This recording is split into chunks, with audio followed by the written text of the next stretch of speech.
তুমি নাকি ওয়ার্ল্ড ব্যাংকের প্রেসিডেন্ট হতে যেতেছো, তার প্রথম প্রশ্ন। আমি সঙ্গে সঙ্গে বলে, হ্যাঁ তাই তো।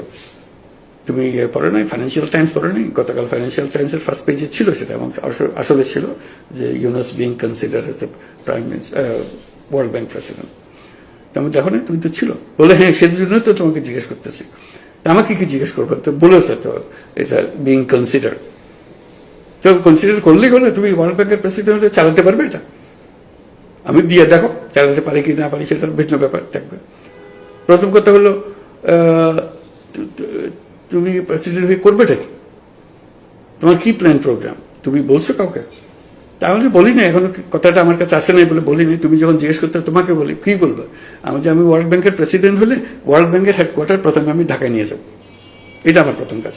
সে আরো খেপে গেল, বলে কি সে তার দুঃসাহস। ওয়ার্ল্ড ব্যাংক হলো ওয়াশিংটনের বিরাট এক জিনিস, সেখান থেকে নিয়ে ঢাকায় নিয়ে যাবে।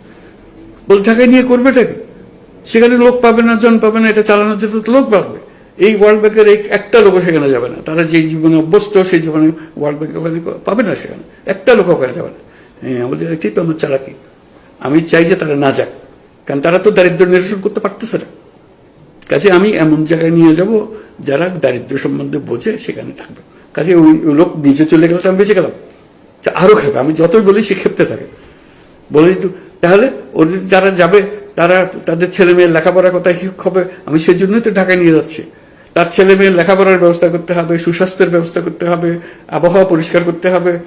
এখানে তো আউটসেন্টারে সব তৈরি আছে, এখানে কারো কিছু করতে হচ্ছে না। ওখানে তৈরি করতে হবে, করতে গিয়ে সে শিখবে।